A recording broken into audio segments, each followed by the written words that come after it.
Welcome back, brave adventurers, to another thrilling chapter in our epic saga. I am your host and Dungeon Master Kyle. Let's join Lady Tatiana, Ari, Ortega, Toast, and Captain Talis as they continue their daring journey through a world teeming with magic and danger. Before we begin, let's start with a brief breakdown of the previous episode brought to you by our very own Ortega. We begin in the town of Chicago, a mainly goblin and orc town. In the main square, we see drow guards moping about. A festival is on, the Festival of Avandra, with many events going on, from riddles to pie eating, and the much-anticipated arm wrestling. We begin our adventure with a shady but boisterous tiefling gunslinger named Ari Hazefield. He's seen talking to a large hobgoblin named Ortega, with a couple of cowboys looking about to see if anyone has a letter like Ari's. The letter says, "Friends and chosen members of Avandra, I have summoned you with a quest to partake. At the completion of the festival, come to me at the temple, and I'll make it worth your while. Signed, R." They meet a purple-skinned, elven-looking woman in leathers and straps and tons of buckles. Introduces herself as Captain Talis Rockwell of the Harpy. Ari's never heard of it. Ortega said it wasn't anything fancy. Next, they run into a scraped-up golden metal man with gadgets and a complete steampunk vibe to him, with the name Toast barely legible on him. And then they meet the dark and broody Lady Petrovic, dressed in black leathers, with a small face covering that kept her nose and mouth from view. That's all there is to know about her. After some pleasantries, the group noticed another group across the way. Surrounding a blue half-orc was a goblin fellow, a drow, a shaggy human man, and a giant ogre woman. Ortega was amused and wanted nothing more than to face the ogre in arm wrestling. Ortega ran ahead to convince the tournament organizers that himself and the ogre, Maggie Keen Eyes, would be the only contest worth making money on. Ari and Toast fire up Ortega by telling him that his family left him, and Toast unknowingly pushed the button a little too hard, and Ortega lost his cool. He threw Maggie's arm through a table, and well, that caused a delay. Ari took a methodical approach to stealing Toast's money to wager a bet on Ortega to win. Ortega bests Maggie easily, but storms off after. Talis and Ari approach him to calm him down after learning an orc by the name of Merrill Bronzefang was ready and confident as hell that she could beat Ortega, or take the money by forfeit. Ari fires Ortega up again to the point of primal intentional rage. Ortega takes on Merrill as Ari is the only one to bet on Ortega. Merrill beats Ortega in the first round and is extremely confident. Ortega plays quite coy and says he'll buy her a drink after. Ortega musters up the strength and beats Merrill in the second round, and offers her the same sentiment and apologizes for what's about to happen. In the middle of a raucous crowd, Ortega slammed Merrill after what seemed like a long pause as they fought for the title. He chuckles and again offers to buy her a drink. But first, a trip to the temple. Ari made about 50 gold pieces, but Ortega gripped it before him and decided that they were all in it together for a while, so they might as well split the gold. Ari very reluctantly agreed. After arrival at the temple, they're met by a goblin priest who introduces himself as Ragbeer and greets Lady Petrovic as Tati, and gives the group the same task, the quest. Find the twin item inside the room. Now join us for the pulse-pounding second episode, where our brave adventurers face trials that will shape their destinies in the very fabric of their world. Prepare to be captivated as they delve deeper into the mysteries of the Emerald Grotto, where every step brings them closer to their ultimate goal. Get ready to witness the unwavering courage and unwavering spirit that define these remarkable heroes as they leave an indelible mark on the world they explore.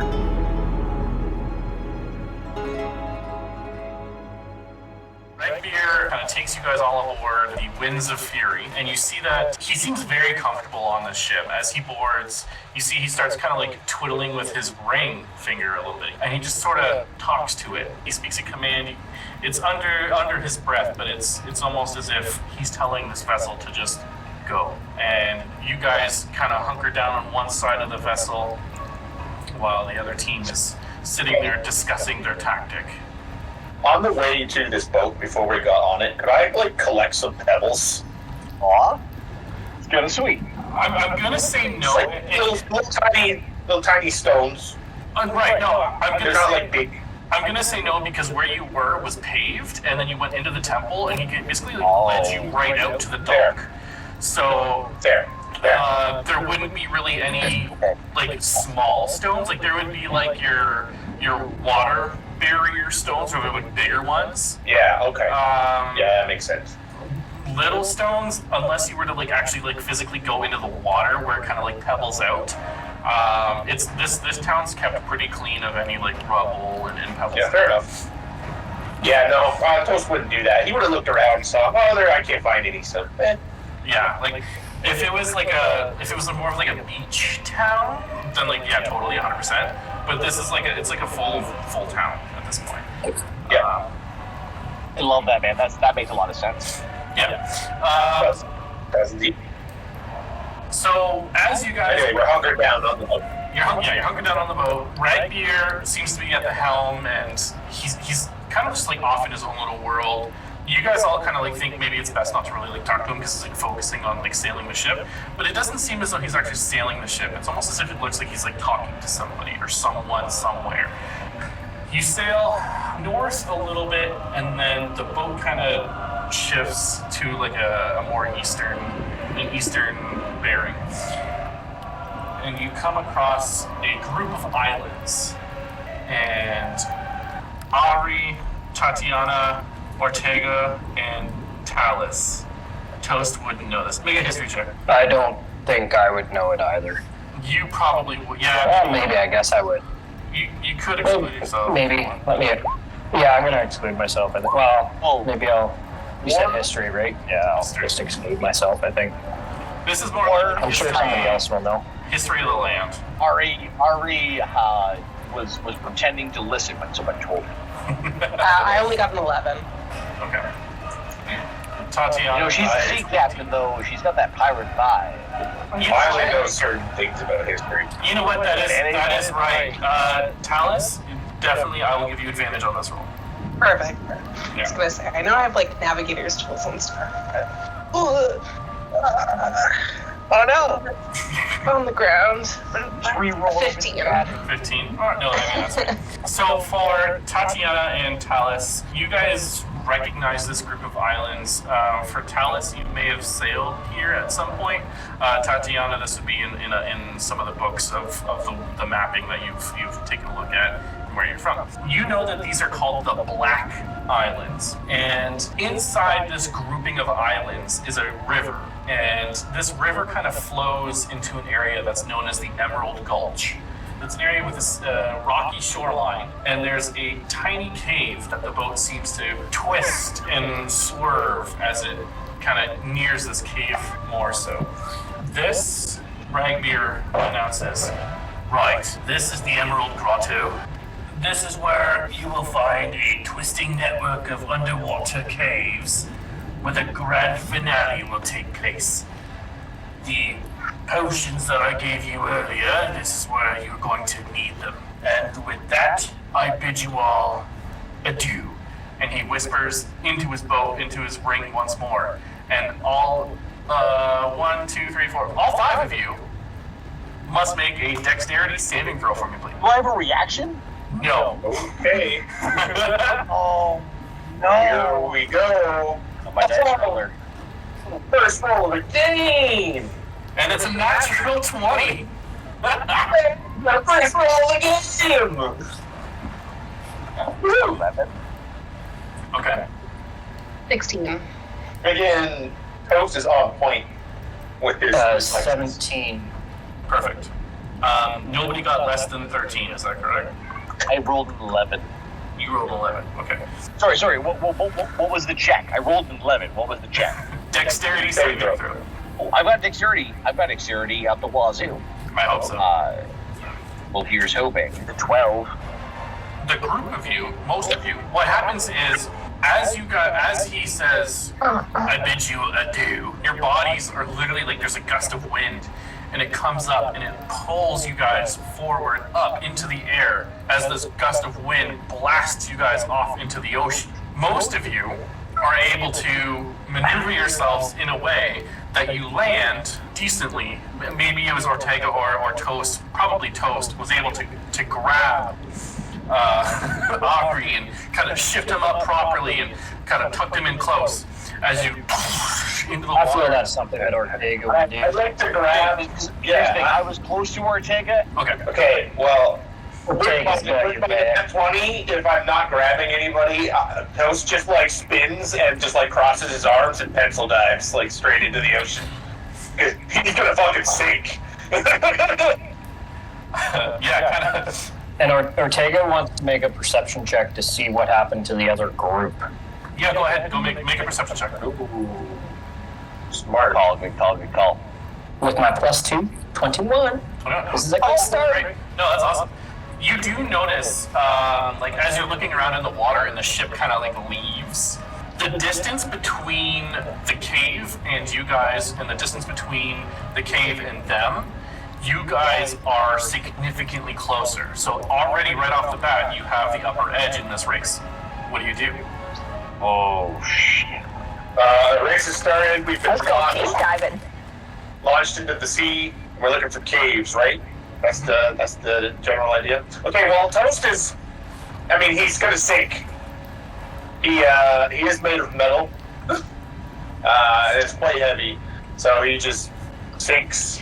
But as he's sinking, he is going to, just a quick look at my inventory. I'm going to infuse, or magical tinkering is what it's called. And one of my items here, let me just do a quick look here.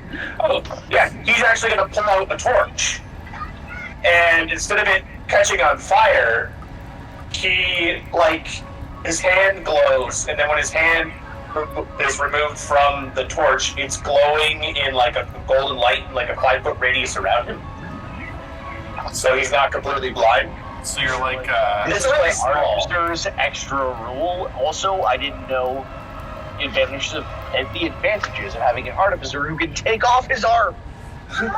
yeah. A tiny non-magical object. I can imbue a tiny non-magical object with magical property of my choice. 5-foot radius of light. Okay. So I have a little tiny radius of light. You have this giant tank plummeting towards the ocean bed, looking like a anglerfish. Yeah, pretty much. Ortega is going to look at Ari quickly and say, Ari, take the captain and follow Toast. I'll take the lady and intercept the group and lay down some foundational rules as to not get ourselves killed if you follow my drift, and we will catch up to you. Hello, see you down there. And Ortega will look to Lady Petrovic and say, Ati, is it? Let's go lay some ground rules with this group so as to not get ourselves killed or drowned, and give our compadres a chance to get ahead. I'm gonna look you up and down. It's a good idea, but you are not allowed to call me Tati. I'll continue to swim with you. And I guess Ortega's gonna drink his potion of water breathing. Yep. That's what he's gonna do. Who else is gonna drink it now? I'm also gonna drink it now. Toast. I'm going to drink it. You're gonna drink it. That's fine. Okay. How long is that going to take, Toast? About 11 minutes, because it's 10 minutes onto whatever it is. I don't know how long I'm falling, but he would do it anyway. If he reaches the bottom before then he'd probably just stop. So, here's how the book basically says it. The race is progressed via rounds. Okay. Now I am the one that dictates how long these rounds last, or rather, the book is what says this is how long it's going to take. For you guys to get down, it's going to take an entire round of this race to get down. Each round, give or take, in the race is about 10 minutes or so. Oh, okay. Yeah. So by ritual casting, you're basically spending your first round while you're sinking. I would allow it to go off once you hit the underwater cave. Okay, because, I'm sinking with the light and just trying to increase my radius of being able to detect things. Unless something else comes up as we're falling in the rounds, then that is what I will be currently doing. And who does not have dark vision? I do not have dark vision. That makes sense. All right. He might be the only one. There is no natural light. I will give you guys that. And when we get closer to the tunnel, or closer to the entrance to this tunnel, I will explain what they look like. Now, for the two of you that decided to stay I'm assuming on the surface, is that where you guys? We are actually swimming to intercept the other group. Okay. We want to meet up with the other group and keep them behind our group. We want to slow them down. So, as you guys are swimming towards them, like they've already started to like swim down. So like, hold on, you guys wait a are gonna second. be- Talus and I are still above water. So real quick, before we dive down, Talus and I are still up there. I'm just gonna say, it seems like the helper's gotten great ideas. Let's let them have some fun and follow for a bit. And I slug the potion, and I say, I only have guns. Do you have a weapon? And I fall backwards into the water, relatively unarmed. And I follow. You're following Toast, or you're following them? Following them. Is Talus already in the water? Did I miss that? I'm sorry. I thought she was still above water. No, I'm also still above water. No, it's just I'm going straight down where the Ashley and Niall or Ortega and Lady Petrovic are going on an angle towards the other group. So I'm going by myself straight down, basically, to the bottom. To be honest, I think I'm following the group of people with their tactic of heading towards the other place. So, I mean, that's where I'm going. But to be honest, like, the idea is, what I'm trying to communicate is that I'm trying to follow Talus's lead. Just be like, hey, so the help went, Captain. What do we do? He pops the potion and falls backwards with looking for instruction from Talus. Yeah, I think Talus is also gonna pop the bottle and chug the whole thing, and she's just gonna say, all right, I'll race you to the bottom. And she's just gonna dive straight down. Follows. Weaponless, by the way. First session, split the party. Outside of whipping folks with a pistol. You have dark vision, I did that in the second Josh? episode, huh? You have dark vision, yes, sir. Okay, so does Talus. Talus and Talus, you Marie. have dark vision, yeah? Talus, you have dark vision, yeah? Oh, sorry. I believe I do because I should have dark vision. Nice. Okay. So I'm essentially blind right now. Okay, so Ari is diagonal 50% back on like a 5-foot plane from Talus. Okay. That's fine. Splitting the party, that's totally normal. That's the thing we do. So... Using campaign too, pal. Yeah. I'm a big one. I think. So since Toast is quite literally the one who's on his way, Toast, make a perception check for me, please. I can't see beyond 5 feet. So make it with disadvantage. You know what? If you can't even see. Yeah, I have a little tiny foot, like literally my space. Yeah. Is like. All right. No. Talus. Disadvantage perception roll. Well, even still, like his distance drops. Like I'm gonna say, you see nothing. Like that's the point. Talus. Yeah, like it's, Unless there's it's anything he could potentially hear, then yeah. I mean, it's underwater here. So Fair enough. Talus. But I am visible though. You are you're I am lit up. You're illuminating it. I can see like on the ground around me, basically, in a 5-foot cube. Talus. You start looking for pebbles. Yeah. That is actually the plan. Because technically, I have something. There's something. It'll come out. I will wait. In this area, I mean, there's pebbles. Like you're right. shells and pebbles and like little sea creatures and like kelp and all that I stuff them in a bag. I just grab a bunch of them. Handful. What? Yeah, add it. I don't care. How many? Roll me a die 100. 73. Roll me a d6. 6. All right, so you see around you. There's probably about 73 pebbles that you could probably grab, but in the amount of time that you're down there, and maybe your hands are so big and the water it's wet, you're only able to grab about 12. Good enough. Good enough. The water is wet. You can only grab. Mission accomplished. I'm writing this down. I'm writing this down, just so you all know. For the season. Good. Write down. Sometimes there are lines that have to be said. That's one of them. And it makes me happy that we have a proper recording. Oh yeah. Yes. The water is wet. The water is It's wet. Yeah, 12. Alright, so Talus and Ari, make a perception check for me, please, since you can see. Nat 20. Oh, I got a 15 with a perception 17. Beautiful. So, That 20, Captain Talus. I got one too. yeah, Both of our group, we see everything. yeah. Okay.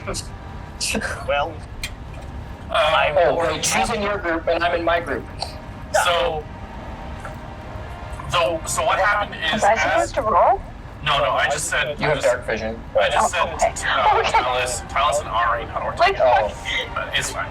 I somehow heard Ortega, so I guess I wasted a nat 20. You did. It's fine. It'll actually work out. It'll work out in the end. I'll tell you why. So, Talus, basically, as soon as you duck under the water, you kind of from your sea navigation experience, you're like, okay, the islands are here. The caverns are in this area here, twists to a cave. As soon as you go under the water, you make straight shot, you see this underwater cave. And then as you immediately start swimming down towards it, you know exactly where you're going. Ari, as you're going down under, you make eye contact with Talus, and she kind of points to you, points to the cave, and you see it, and you start swimming down as well, following her suit. You see Toast, who is maybe about 40 feet away, just picking pebbles. Ortega, as you get down into the water and start swimming to try to intercept this group, you do notice that the group is basically making a straight shot at this cave. They must have seen it maybe as well as Talus, you don't know. They do not seem to at all be caring about you. But one of them does. But we were closer to the cave, right? You were closer to the cave, yes. So theoretically, we should meet them before they get to the cave.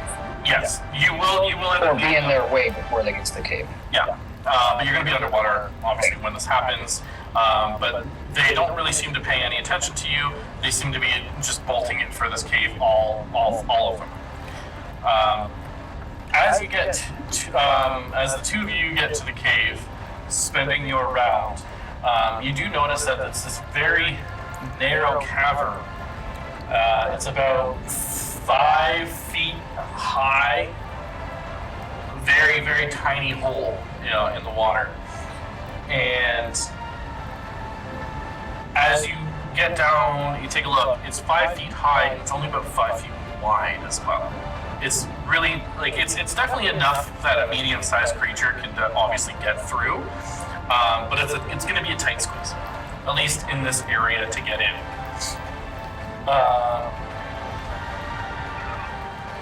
You do see that as you're getting into this narrow passage, though the water, the temperature even seems to be different. It's colder. It's almost as if the sun does not at all get down here. The water, it's murkier. You can hear a sound. It's like a reverberating sound coming. in the vicinity of this hole. It sounds as though there might be maybe an opening somewhere, or you're hearing pockets of something. It's like a buzzing noise that's coming from inside this cave. Obviously, being underwater, sounds are muffled, and it's really hard to distinguish what any sound could be aside from. Can I pay closer attention? Can I like dive in?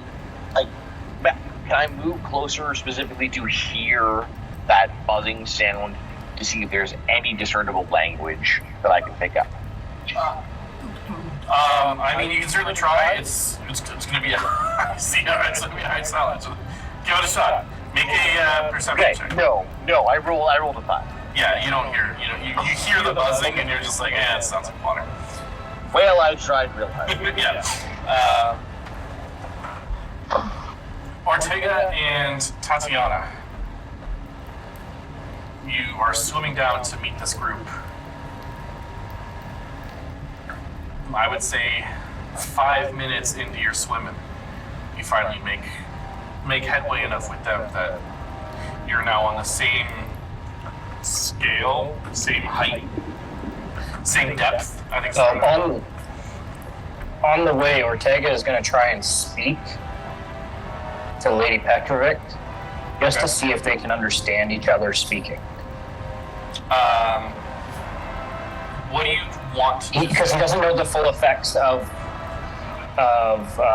the underwater breathing bit. So he's going to say, I have a gift for Maggie. We need to stop and get their attention. Is what he's going to try and say. So as you go to say, I have a gift, you open your mouth and just water just, and you it's not like you can feel that this potion, like your nasal cavity is kind of like a scuba tank. It's kind of like you're able to breathe, but it only like comes out a little bit. You feel the water in your mouth. It doesn't seem to like cause you to drown. Like you don't choke on it. It's just in there like you would open your mouth underwater. Like you would open your mouth underwater. Exactly. All your voice box will like, but like that's all that's gonna come out. Yeah. But as they're on their way to this group, Ortega is going to. I don't know who's the faster swimmer between us, but Ortega is going to kind of scratch his arm a little bit. And if Lady Petrovic gets a faint little glance of it, a slight purple glow would happen as Ortega will pull out of his arm what kind of looks like a rose, but it's like bone. It's made out of bone, and he has that in his hand as they approach the other group. And he is essentially going to try and stop them by trying to get Maggie's attention. With your, so I'm taking it, you're pulling up the rose and you're like kind of like waving it around trying to get their attention. Like, yeah, I'm getting her attention, and I'm like looking to Maggie, trying to give her some sort of like a sign language that says, hey, stop. He's trying to slow down the whole group, but he's really hoping that if Maggie stops, they will stop with her. Make a performance check. Yeah. 11 plus 0 is 11. So you definitely get the attention of Maggie. However, Maggie kind of like she looks at you, and then she looks at the bluish half-orc looking figure, and she just motions for Maggie to continue on. Maggie kind of like looks at you, and you can tell as like they swim by, like I'm going to swim alongside her if she keeps going. Yeah, she's gonna keep going. They're kind of they know that it's a race, and they're like, well, we already passed one or two of them, so it's not gonna be that difficult. Maggie, she will keep looking at you as you're going. I will say that. So as we keep going, Ortega, with his left hand, will hold out the rose for her, and the other to shake her hand as a sign of good luck. Okay. Make another performance check. 13, because I got a plus 0. Unfortunately, this one does not go through. she's able to resist her womanly urges enough to continue on. Excellent. She keeps going. I'm going to break the rose. Okay. And I'm just going to kind of try and stick part of it in a pocket or into like a cut of her clothing or something, like just try to slip it on, like a part of the bone fragment that I have left onto her as I just keep heading towards the tunnel. Sleight of hand check. And I will say, Absolutely. make this with disadvantage because they all know that you're there. 15. She immediately realizes that it's happening, and in her in her strokes as she's going, you see her legs. She kind of tries to kick you off a little bit. She's gonna try to attack you. She's gonna use the force of her leg to kind of push you backwards. Yeah. And it's a natural one, so it doesn't. It kind of hinders her movement a bit. It slows her down. She isn't able to make a connection with you as she's kicking you off, but ultimately it doesn't stop the group at all in any way. And No, I'm not trying to stop them. I'm trying to I would say put something on her. I'm going to do a heads or tails, or odds or evens. You call what you want, and that will determine on whether or not you were actually successful in planting the object. I call evens. I got a 5. Yeah, alright. The rose must have, in that kerfuffle, that rose piece must have slipped off and starts floating up Yep. towards the surface. And I will just keep pursuing and basically keeping up with this group. And kind of look over my shoulder to Lady Petrovic and just say, kind of give her a nod that when the time is right, slow them down. Okay.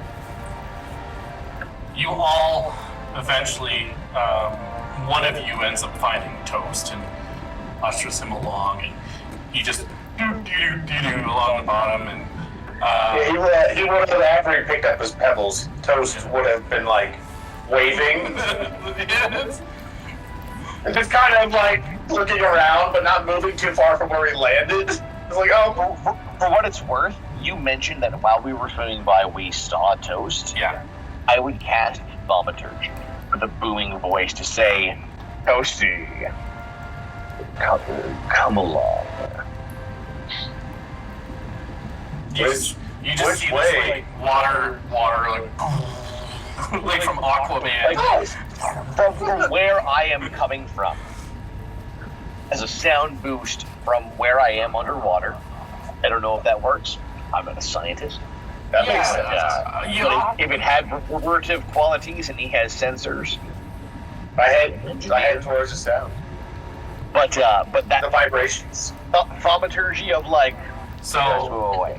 yeah, so as you're swimming away, you're just you're using some advanced form of echolocation in some way, and he's just picking up on it. He's just sauntering along.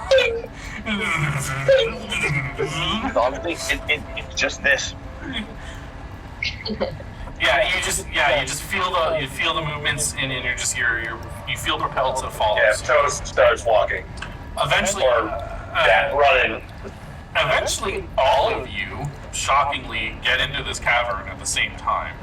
It's a tight squeeze. You do have to go in one by one. And they're not going to hold off. They're going to try to push their way through. What would your Ortega marching, will hold them back. what would your marching order be then? Toast. Ortega will be at the rear. So would Toast. Ari would, honestly, Ari might go first. I was Wait, gonna what? say Josh is a character going first? Honestly, I would say that, honestly, no, actually, you know what? Ari would as we swim up, I look over to the captain, and I say, and it's just, I'm looking for her lead to either for me to move forward, or to, or she goes and I follow behind. I think Talus will kind of gesture for you to take the lead, and she'll follow. He weirdly swims forward while tipping his cap and then dives in. So Ari is up front for marching order. Okay. So, though the narrow cavern actually looks to be like a dead end, you do notice that the tunnel kind of swerves up a little bit and then in more. The rest of the cavern does sort of open up a little bit beyond this initial passage. Not by much, but you do get to a point where it's more visible. 15 feet high and about 10 feet wide or so, 15 in some spots. It is, when you're in the passages again, it kind of shrinks down to that 5 foot, 5 foot. But it does open up a little bit in the area that you see in front of you as you further progress.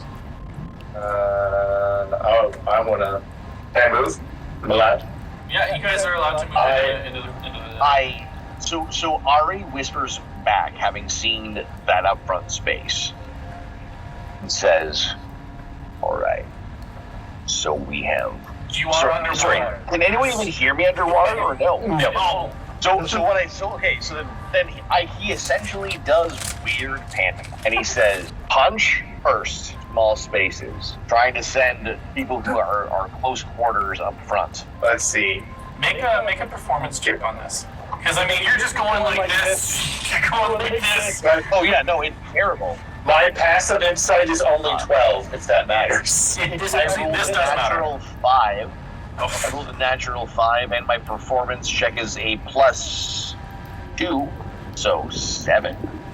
So you're not quite able to, like, the party is looking at you. And my face is mostly covered by a mask and a hat. I don't have a lot to work with here, especially. You're just going like this, you're making some shapes and some hand movements. It does sort of get lost on the party. The only one who might be close enough is who's got the highest passive insight? Who's got an insight as a proficiency even? I have proficiency. Even has proficiency. I do. I have but it's 15 not passive better. insight. Mine's only 12. No, sorry, 13. 13. I was reading my Mine's passive 12. intelligence. So, And I'm at the back of the group, so I probably don't even see. Yeah, I don't think I'd be able to see.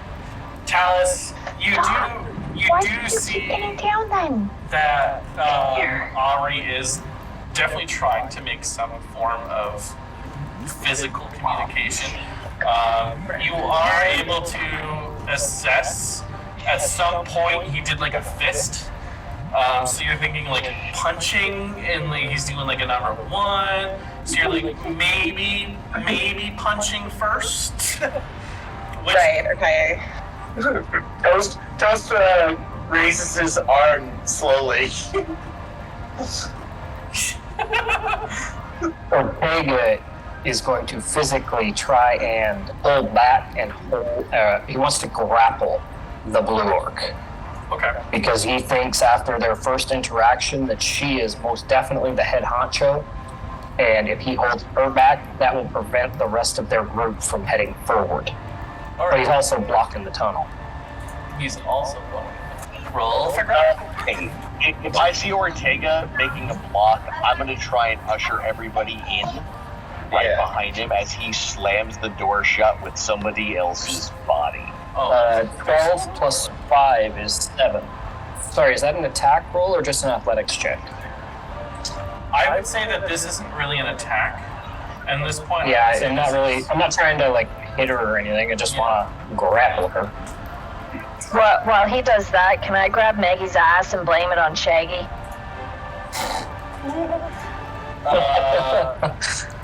Also, Distraction tactics. Toast Gonna get a little- to Ari. And then, He's going to try and communicate something back to Ari underwater here. So he holds out his hand with the pebbles in it, and he points at them, and then puts his hand up like this, and then at himself, back to the stones, and then acts like he's giving them to you. I'm going to usher you forward and just bring you along as we dive in through behind what Ortega is trying to do to bring the other competitors close to block off the doorway. Well, that accomplishes some of what I was trying to get at. I want to stick close to you. Yeah. But he points at them, and then at you, and then makes a gun thing and back at them. Honestly, you get like 15% through that before he just grabs you and says, "All right," and we just go. All right. Sorry, Ortega. What was that athletics check? I got a 17. You do seem to kind of get a hold of her. She rolled a 13. It stops the party. They stop, and you see Maggie. She kind of like comes up, and they're trying to like pull her off you. It's a contested grapple at this point. What do you do? Oh, I'm gonna just keep trying to hold her. Like a wrestler has just got somebody around the waist, preventing them from moving. I'm just trying to stop them from going, and if they all stop, my party gets to keep moving. That's my only goal at this point. I don't even think I can see you. No. All right. So I'm just sticking close to Ari.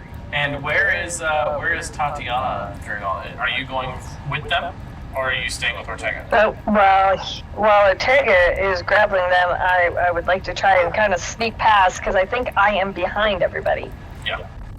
Since he's got them all distracted. What happened to grabbing Maggie's ass and blaming it on Shaggy? Oh. I thought that was hilarious. It's already in the notes. It's in the notes. I totally glazed over that because I was pulling up character sheet. Hey, we could just leave sexual harassment at the door. Like, maybe we get it. Make a sleight of hand check, I guess. 16. There is enough of a hand movement to definitely connect with her ass. And just as you do it, like she looks at you, and I'm assuming you're pointing at Shaggy. Yep. Yep. I'm literally like covering where my mouth would be. In complete shock. Make a performance check. Actually, this would be a deception. Make a deception check on this. That sounds like something she might be better at. Deception. Oh, Actually, neither. I have no charisma whatsoever. So let's just hope for a good roll, guys. Always time for a nat 20. 11. So, How do we feel about our 11? so as you point towards this Shaggy figure, you notice that he's like on the opposite side. Like he's nowhere near Maggie. Maggie's not smart. She doesn't know that. How do you know Maggie's not smart? Maggie could be like a 14 intelligence. Maggie could be the most We don't know. being on the face of the planet. She could have been playing dumb the whole time. Could have been. Could have been. No, unfortunately, it does get lost.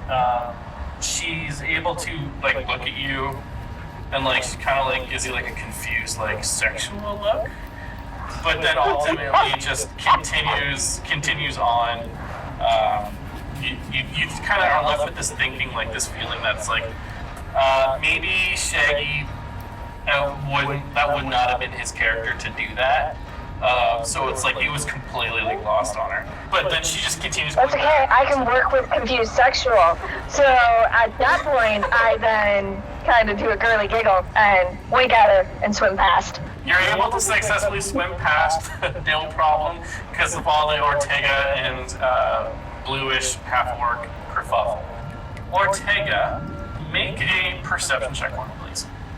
Yeah, 14. It's at this point you notice that this female half-orc has a tail. It seems to be like kind of like hidden away a little bit, but like during the kerfuffle it kind of like plopped out a little bit, and it's using the tail like to kind of like separate you two apart, and it's like pushing against. At this point, Tatiana, you're up here. Are you guys all in the you guys have all during this time have you progressed into the cavern? Ari pulled me inwards. I think we're moving In this area. I was generally trying to usher people forward while looking to Talus. Okay. Yeah, I'm like trying to move forward, kind of with like a more of an urgent get through as we My can. goal is to fall in like second from last. I don't want to be the person at the very end. I want to be the second person from the end. That's where Ari is just like, and I'm moving. Okay. I don't want to be in the front, but I want to be near Ari. That's where Toast wants to be. Okay. Because he can't see anything beyond that, and he's sticking close to Okay. Ari for some reason that he's trying to communicate.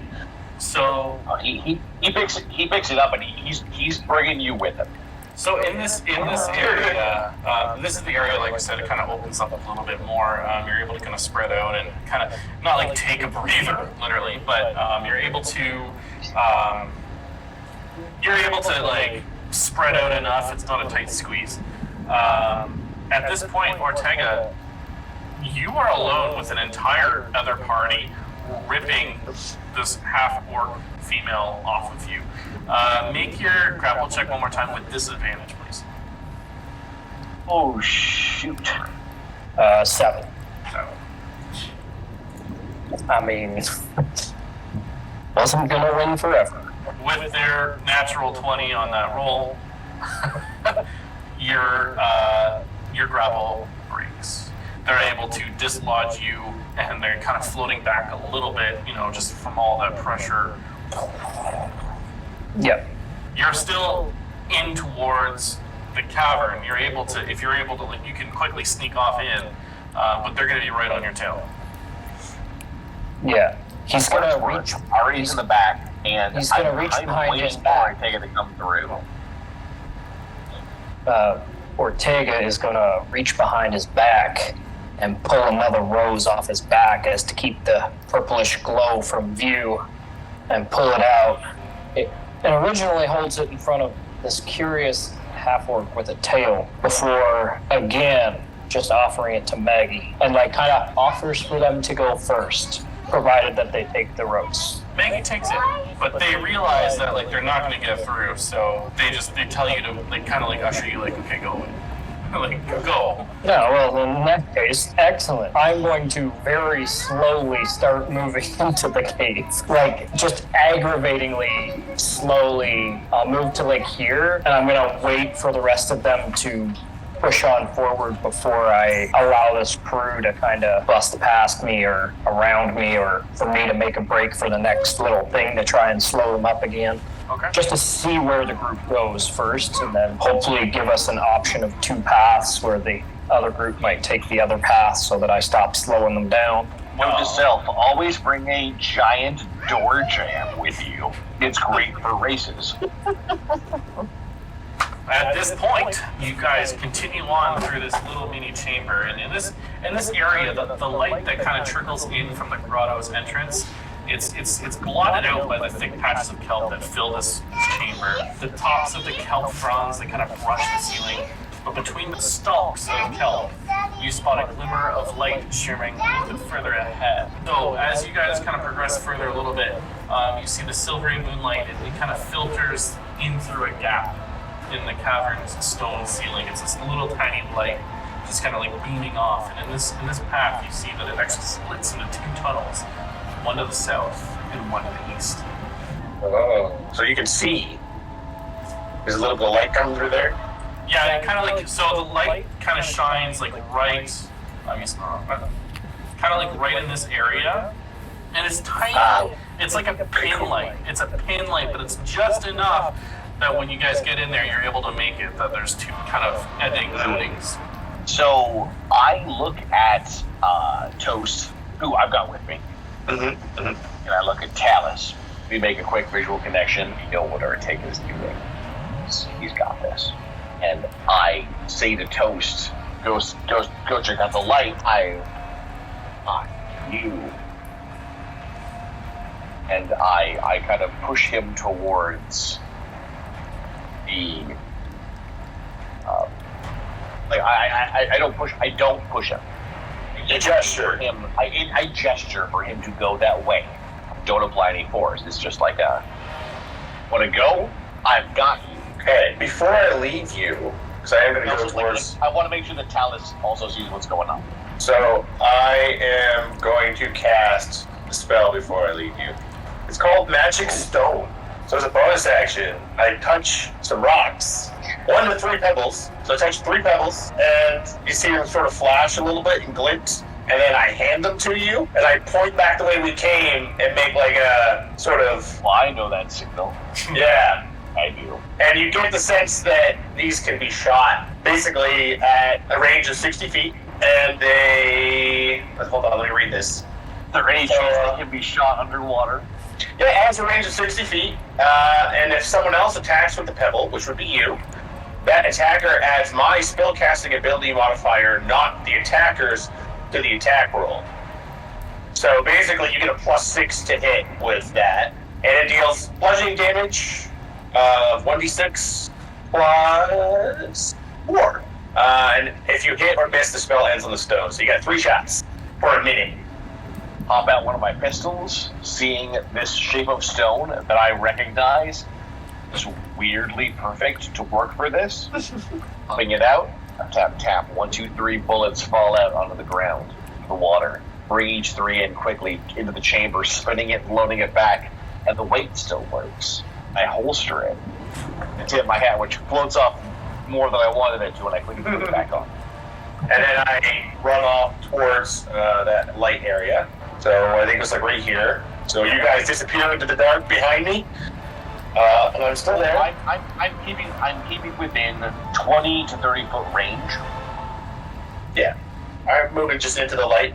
And then, as an action, because I haven't taken one yet, you see something sort of pop out of his shoulder, and it looks like a little golden mushroom cap with like a sort of mechanical apparatus, like sort of underneath of it, into the shoulder, and it just kind of sits up there on the shoulder. It doesn't really do anything quite yet, and that is me using a standard action to make my Eldritch Cannon. Eldritch Cannon?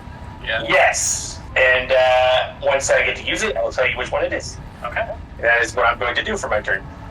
Oh, ain't that a thing? It lasts an hour. Look at everybody using eerie cool skills. Of course. The decision is still unset.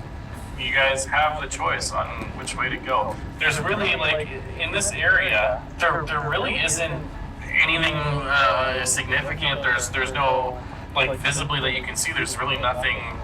There's no, like, you couldn't even make out footprints if they're water footprints in any of the directions. Like, it's water, right? If there's been anyone down here, there would be no way to tell. So the choice is yours. It's essentially east or south. I think Talus would like to gesture to the rest of the group and kind of make a gesture with her hands, like, to kind of ask if we're going together. And then, yeah, I think Talus would go south.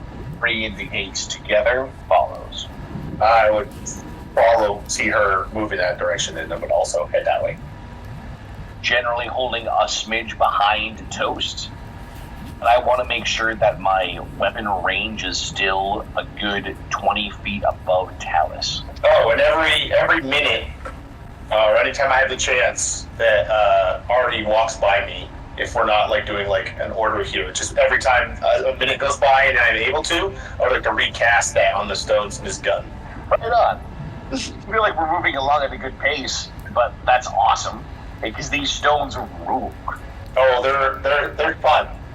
Give me magic underwater bullets. Yeah. So, deciding to take the southern route, I will need everyone to make a strength athletics check, please. This is kind of to determine on how well you guys are able to get through these narrow tunnels, and how quick or how long you're Ortega bringing up the rear has a 23. Ooh, 9. Or natural 4, an athletics check? athletics. Yes, sir. I don't think R is very good at athletics. +2, dick.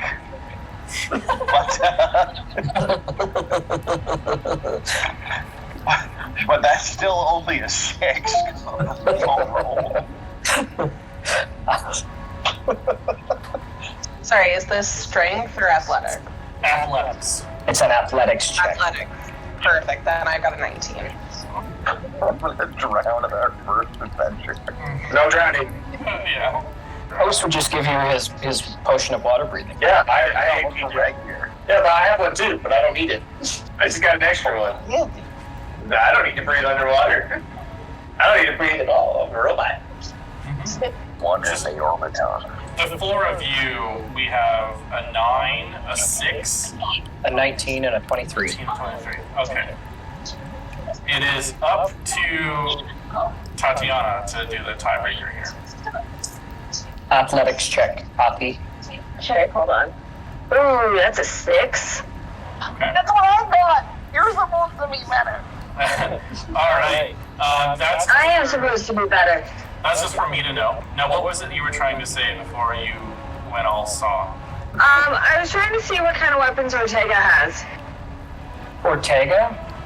Yeah. Ortega has 2 scimitars on the front of his breastplate, and then he has a stack of daggers around his belt.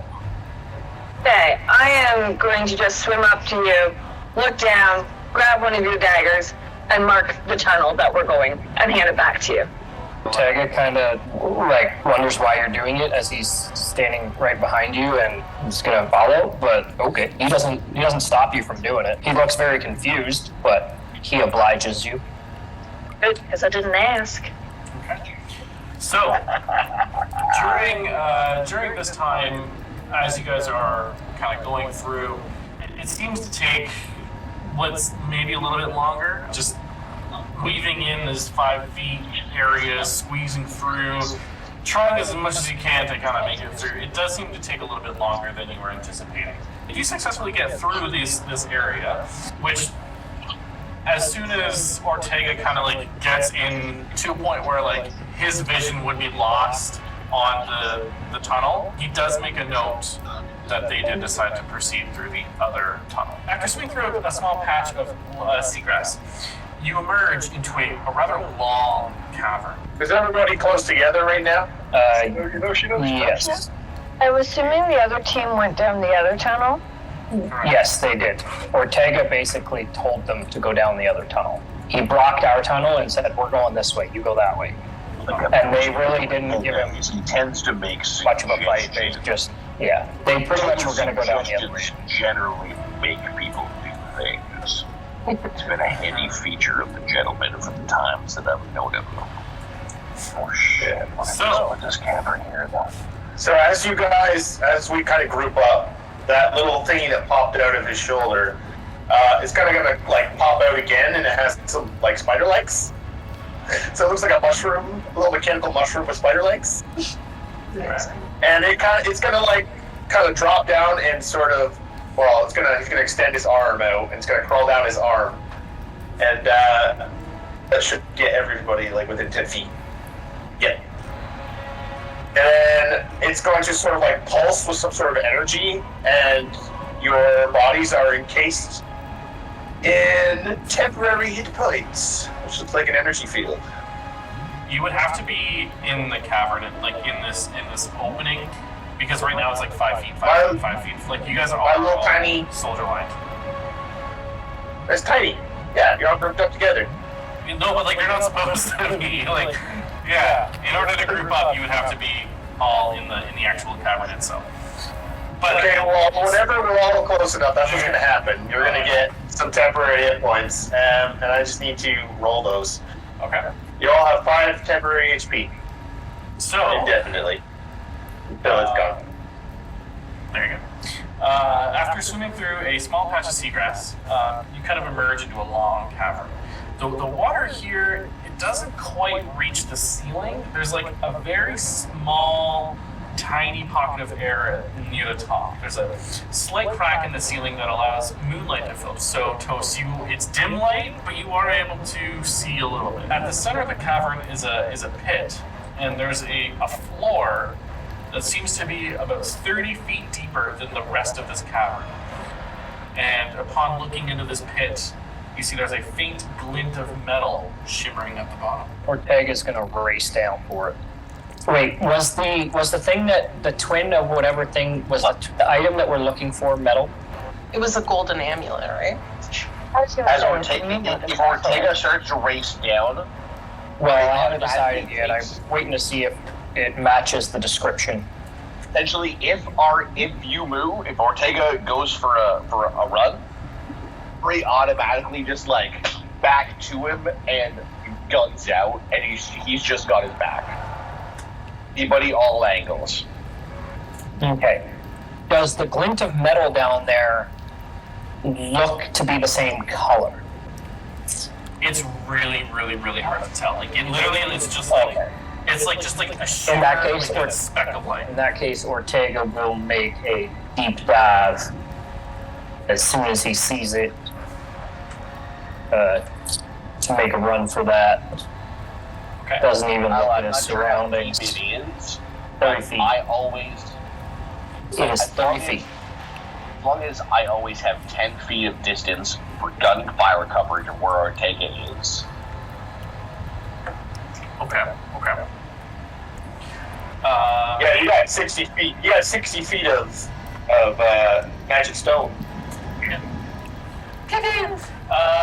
Make a perception check for me, please, sir. As you. Ortega? Yes. Yeah. Ortega is just beelining it for that little piece of metal. He doesn't see much around him with his 5. As you get down there, you don't notice that there happens to be something literally laying at the bottom. You see. I figured as much. Yeah. You see this giant octopus just sitting there, basically in a slumbering state, but the sound and the movement of you swimming down, you are surprised. You don't notice it lash out one of its tentacles at you. It's gonna attack you with 15 to hit. 15 clangs off the armor of his breastplate. Tink. With its other tentacle, I mean, it has 8, but 4 of them are, like, a bunch of them are sitting back there. With its other tentacle, it's going to strike again with an 11. It doesn't seem to make anything, but it's a very, very intelligent creature. It then creates an ink cloud in a 20-foot radius, making total darkness inside this area. Those of you Excellent. Excellent. who can see in, which is none of you, just all of a sudden see this giant black ooze kind of in this cavern. Let's roll for initiative. I rolled a nat 20 for initiative. Hey, look at that. Here we go. Oh. That's a poor use of the nat 20 across all metrics. Actually, no, I that's hate you, Josh. I hate you so much right now. Why? Because your luck equals my bad luck. what is the? I what is get a 3 with the natural one. What is your? And I am next to the octopus. Yeah. Okay, so Tos is 18. Ari, your natural 20. But what is your modifier? Or initiative is a +2 for a 22. Ortega, what was your initiative? 3 from my natural 1 plus 2. Ari, since you and Tatiana got the same, you have the natural 20. Did Tatiana get natural 20 or no? Oh, I got 18. Okay, the 18 plus 1. All right, so Ari, in this instance, you are first. What do you do? And remember, your first attack, or what? The first thing that you do will be with advantage. And Ortega, same thing for you, but with disadvantage. So I propel myself a bit forward to try and get any sort of clarity that I can. So for movement, I'm going to try and bring myself for here, possible. Yeah. I think I've got that distance. I'm assuming if I'm in the ink, I'm blind, Kyle. You are blind. Yes. And you know the angle that Ortega was swimming in on. I'm trying my best to move outside that. That's the intention behind my move. And I will shoot it in the head. Oh, I'm in the ink cloud. You are. No, you are not. You're not in the ink cloud, but you can see it. So there's the area, this area here. Like the cavern. The cavern. That goes down. That goes down. That is literally just black. That's pretty much what it is. But if the octopus were to say move up 10 feet or 20 feet, then that ink cloud would maybe kind of seep up a little bit. Where it's just all darkness in there. And it's a thick darkness. So you can roll, you can make your attack. It will be a straight attack because this is ruling out with disadvantage because you can't see. But you would have normally advantage, so you're counteracting the D20 plus 6. Yeah. Now, what if I use Deadeye? What is Deadeye? Yeah, a grit point to gain advantage on my attack roll. It is an attack roll. It is an attack roll. And then Ari, remembering what it looked like before the ink cloud came up, propels himself over underwater, pulls. All right. What is your roll with advantage? Attack roll, I'm D20 plus 6 to attack. 15 to hit. Is that you have advantage, right? So That's right, let me roll once more. yeah. A little better. 16 plus 6. Yeah. Very nice. It's a 22, and I like that sound of a bullet entering an octopus more. It definitely connects. You see this magic stone go into the ooze, and like it just kind of like disappears from your sight. But you have this like this connection, and you see that, and it whatever the damage is. What is the damage? I don't know. Is it D6 plus 4 for damage. there you go. I accidentally rolled it in the thing myself, and then ignore that. Ignore it. D6 plus 4 for the intel and the awesome thing. That's 6 plus 4, that's 10. Full damage. Hell yeah. All right, so 10 points. To its damage. face. Full damage. That's toast. Yes!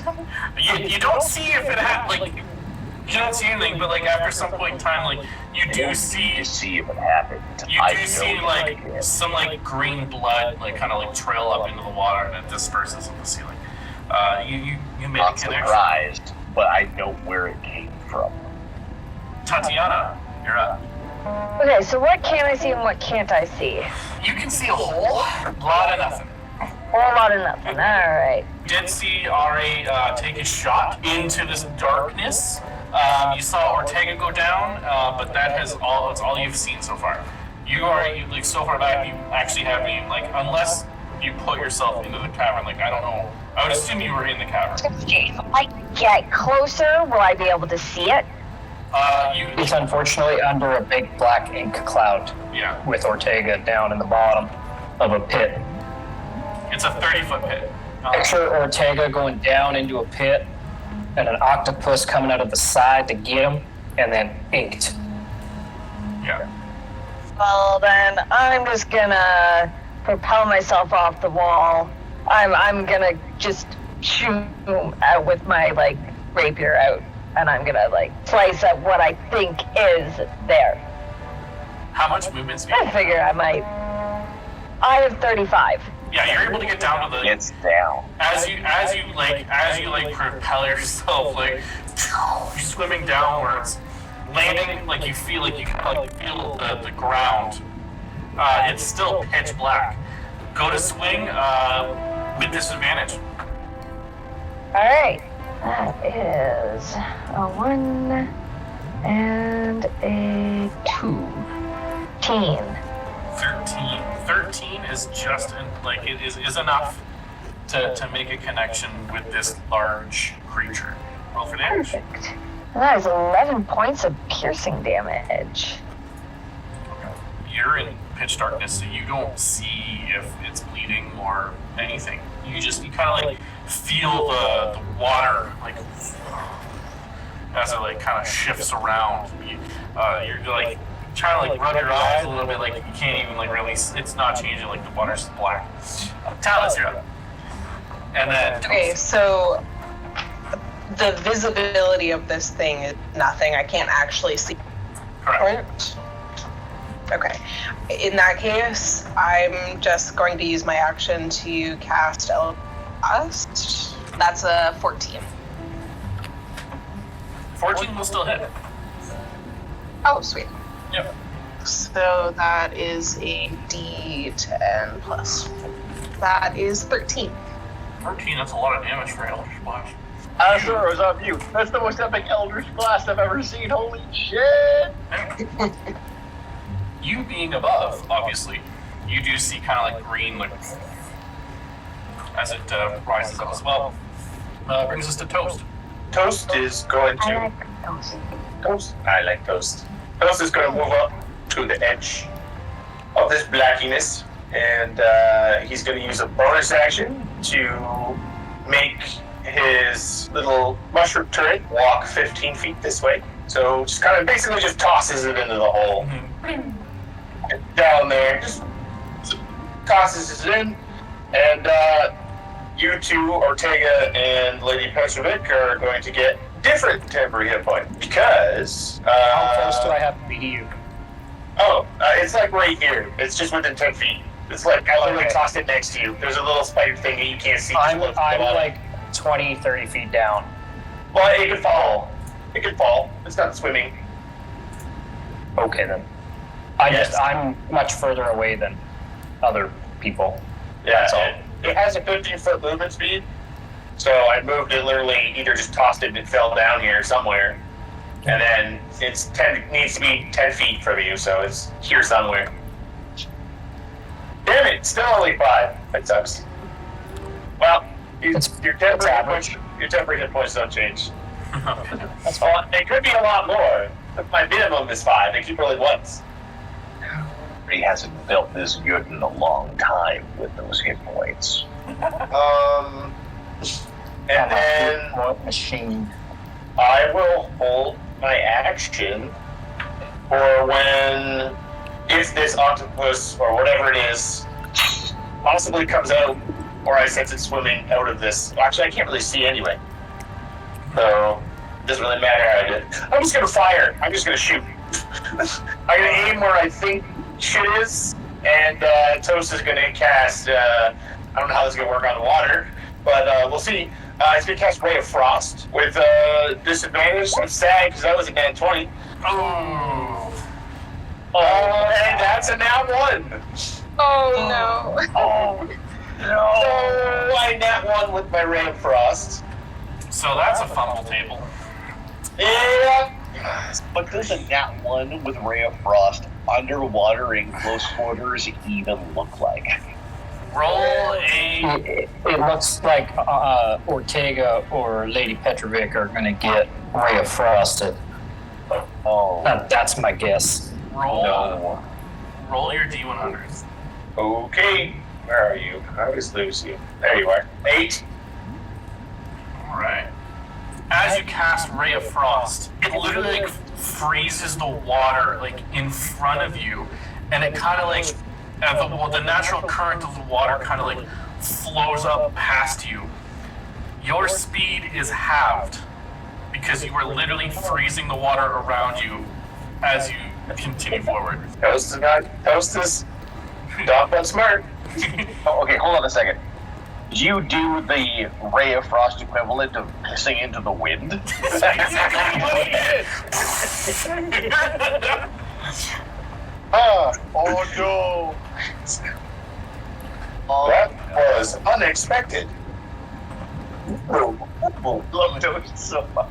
Which brings us to the giant octopus show. It's going to continue attacking Ortega. This time it does have advantage on it with 18 to hit. 18 will hit. All right, so it deals 12 points of bludgeoning damage. All right, here. Ooh, I reduced some damage. So I lose 5 of those and 7 of those, minus 7. I still have 37 hit points. Those temporary HP get doubled when you rage. I'm I not forgot even that you were a raging. barbarian. I was like, know. what? Yeah, the temp HP get even better when he rages. It's great. You know what, man? I felt for a second, I felt bad. I'm like, oh man, Ortega's going in there all on his own. No, do you know what? You're fine. He's fine. Yeah, I don't care about anything anymore. You're good. No. You are restrained from this tentacle as it wraps you in, and it's going to basically just use. I don't even get a save? Damn. Don't get a save. It attacked. It's the attack, and Grapple it. it's going to constrict as it pulls you closer to its beak. Is what they call it. Pulls you closer to the beak. It's going to deal some extra free damage. Nice. 6 points of bludgeoning damage, and you take 3 points of acid damage. I still have 28 hit points. ending its turn. Worrying about Ortega. Ortega, you are restrained and have disadvantage on the first thing that you do. Ortega is going to rage. Nobody hears anything, but he goes.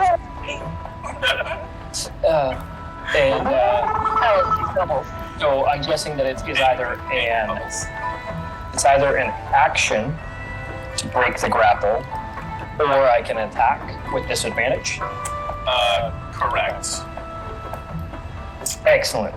I am going to recklessly attack. Okay. To at least make it an even attack for me. He can have advantage all he wants because he's going to have it anyway because I can't see him. Yeah.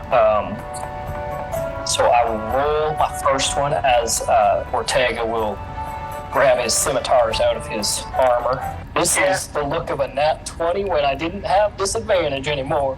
Oh my god. With reckless attack, the first attack on my turn gets an extra d6 per the amount of extra rage damage I get, which is currently 2. So I get to roll 3d6 plus 3. For 15 plus 3 is 18 points of slashing damage to the octopus. And then as a weapon mastery, wielding 2 scimitars, I get to extra attack 2 weapon fighting as part of my action. So this one will only 14 plus 5 is a 19 to hit. Yeah. And 6 plus 3 is 9 points of damage as the raging, hulking hobgoblin in the dark just starts slashing wildly with no... Did you do the critical damage, or did you just do Right, I totally forgot there was a crit.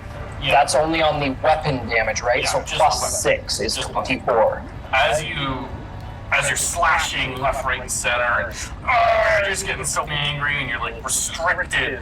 As you're slashing, one part of your sword, you don't know what it was, but it seems to kind of stick into something that seems not so flesh-like. Seemed to be maybe like an eye or a socket of some sort. And as you go further in, you feel the tentacle just release as you successfully kill the first creature in campaign 2. I instigated a fight, I ended a fight. As Ortega will do many a time. You just see that the tentacles, like the ooze, the ink, kind of like, as it like kind of like fades away up into the top of the ceiling, and you see this little metal object shimmering there. At this point, you see Tatiana beside you, basically right beside you. And you just see a whole bunch of green blood all over him. Hey, As he wipes his scimitars on his legs and sticks them back in their sheaths and kind of just looks at you. Real mad look in his eye. But not like that You look crazy. real mad, and you notice my eyes are a slight brighter shade of red. But he's What do you think? he's not like over the top mad like he was. He's more like that intense, serious mad. For sure. But yeah. Ari, What's going on? as he's dealing with this, just I pop out my wineskin and move it through to pump out what's in there and grab it full of the ink. Seal it. Okay, I'll allow it for sure. Yeah, it's not that hard to do. Like it's kind of like as it's floating up. Yeah. It seems pretty. Yeah, it seems doable. It's doable. There you go. We all have 9 temporary HP now. With the ink cloud dissipating and the two of you at the bottom, you do notice that there is this tiny pouch. It seems to be opened in a way. In this pouch, you see the 57 silver pieces and these 8 marble-sized pellets. Ortega will just grab the pouch and look at Lady P and put it on out in the open on the front of his belt as he just motions up as he'll start swimming up. Noticing her very red eyes. Kind of takes that in for a second before he swims up. Walk over to Ari and give him another pebble, and I get 3 cast magic stuff. And Ortega's actually going to swim all the way up to the top where you said there was a surface to the water. Yep. It's like And see if anybody follows him as he will breathe actual air for a little bit. okay. Does anyone follow? Where's he going? Yep. There's I like would. I just swam up to the top to get. there's a chance to actually. Yeah, there's like a pocket of air at the top of the okay. little tavern that we're in. I swim up as well, and I signal to. I think I'm closest with Toast and Talis. So I signal to them that I'm going up, and signal for them to join us. Yeah, Talus will follow. Toast will try swimming. Toast. Believe in you, Toast. He has never swum before, I will but say, he will try. does Toast say that? Oh yeah, he's been speaking. He speaks stuff out loud. He's Yeah. speak- you Toast will can- try swimming. You can hear him.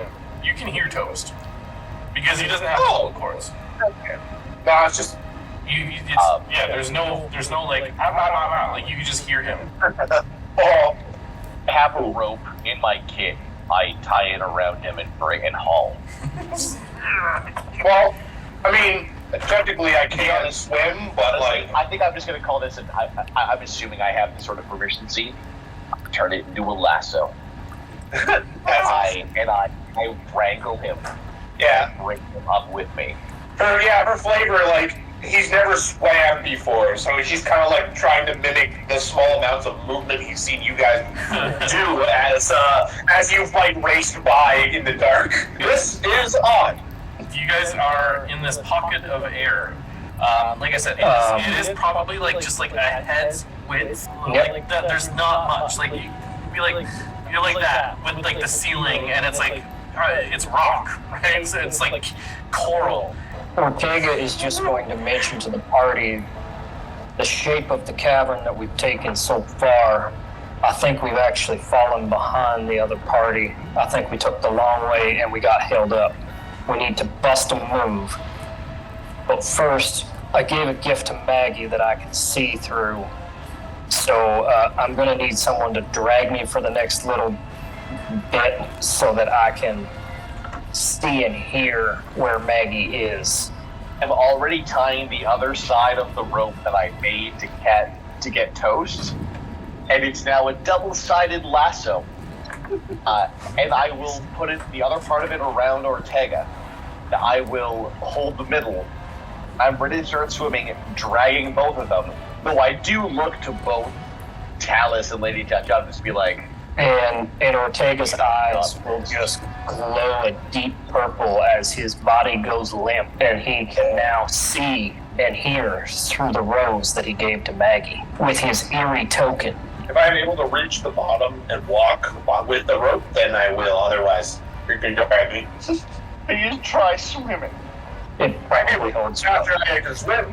Don't have like propellers or anything, Toast. You know, kind of jet yourself forward. Do I look like I was built for underwater exploration? Well, I think not. you do look Oh. sort of like a submarine. What is a submarine? Ortega, you are focusing on Maggie. Yes, I can see and hear through the rose. I mean, it's hard to hear really anything that's going on. Like you hear. Yeah, I figure I'd be able to see, so. So you can see. Yep. You see the party. They look to have maybe taken a little bit of some damage here and there of whatever they've encountered, and you just see one of the companions, the drow, kind of swimming out from behind, carrying what looks to be like a piece of paper of some sort. It seems to have like a little bit of like magical runey glow on it, and he also seems to be going, and he's holding a potion of some sort. They continue along down the path. You see that they end up dealing with what looks to be like a swarm of fish, like piranhas. It does seem to take them a little bit, and that's kind of like where you at this point, that's what you see. Yeah. I'm glad we got the octopus and not the piranha path, just throwing that out there. Oh, yeah. Okay. So do they look like they're happy with the direction they are going? Piranha, I'm assuming no. Or do they look like they feel like they've gone the wrong way? It's really hard to tell because they don't really know whether they've gone the wrong way or the right way or not. But they do seem to look confident because, like I said, like it doesn't look like they've taken really like any major damage. So they're probably thinking like that. You know, if it's just fish, it's not a big deal. Like they don't seem to be worried about it. Like they're confident they can take on fish. Other than that, it's really hard to say whether or not you can assess. In that case, Ortega will drop the trance and Maggie's rose will glow purple and then shatter into 1,000 pieces as Ortega comes back to it from his trance and will undo the rope and start swimming on his own. At that point, you guys are entering into another larger cavern, so to speak. This little area here, it doesn't take, thankfully, as long to get around. So in this area that you're in, the tunnel actually kind of like rises to a steep incline, and it contains a strong opposing current. You do see a heavy stone tablet covered in glyphs and wreathed in sea grass that rests on the tunnel floor. It's about 30 feet long, and it is hard to swim through. You are able to, because you're trying to make haste, you are able to kind of like push through it. Ortega would be leading the way as he has got 10 minutes to rage, so he would be leading the way trying to break the current for the rest of the party with his muscular self. Basically drifting behind Ortega. Also, Kyle, how long of our hour have we used up so far? You have about 20 minutes left of this hour. Then let's continue to make haste, shall we? Right. So there's this tablet with ancient glyphs on it, eh? Any chance that I might recognize what they might be? Make an Arcana check. Arcana. Well, that's unfortunate for everybody. Can I also do that? Yeah? Me too. I would love to do that. Yeah, anyone wants to. I have advantage in Arcana. It's a 12 for me after rolling a 13. Okay, well that's a no.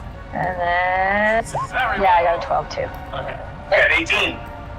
Woohoo!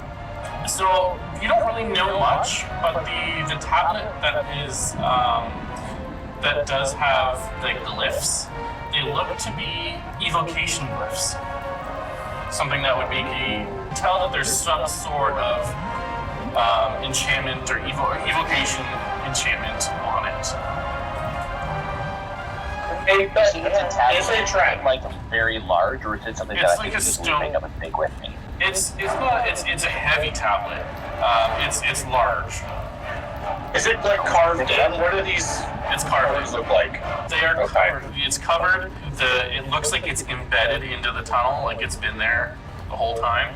It's just reefed in this grass. Like it clearly has been there for a while. That evocation magic usually involves some sort of destruction. Danger. Possible danger. Do not touch. Honestly, we just have to haul ass, right? Like I don't know if this is something we can take with us.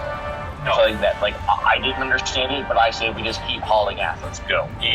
Look, otherwise, I don't want to shoot these people, but I will. So if I don't have to shoot them, be great. Let's try hauling ass instead. We only have 2 more bullets.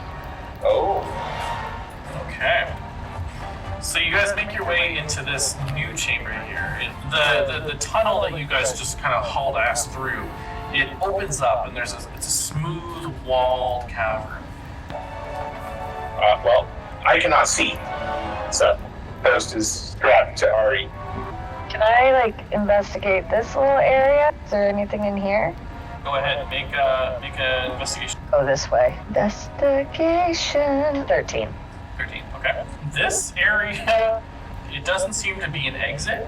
However, you do see that there are 3 potions of healing that have been somewhat stashed here. Oh, Oh man, it's Lady Tatiana that has the healing potions. This is gonna get so squirrely later. Yeah.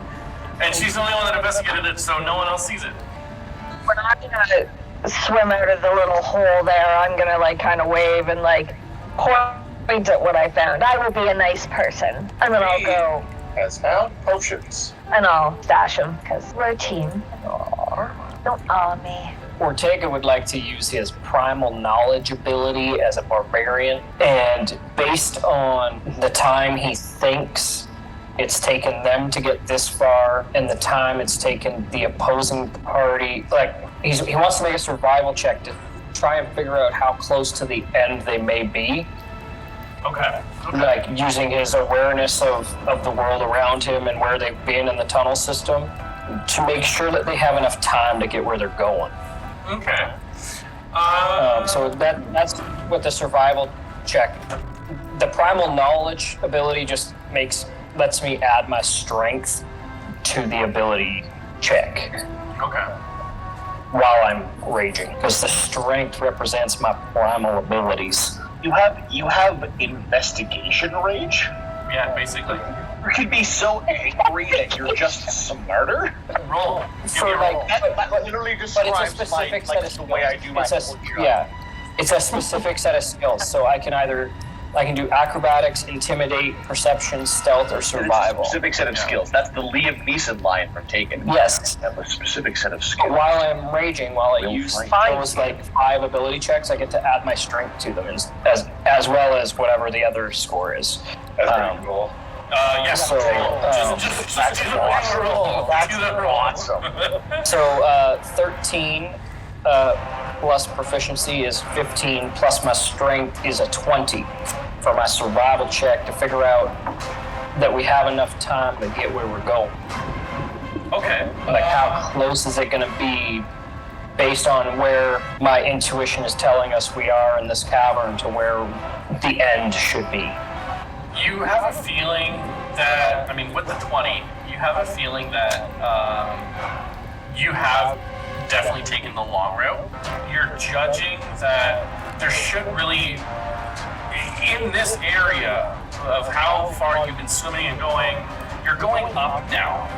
So you're assuming that you're relatively like close to the surface. So you have this idea that like there may only be one larger area to go.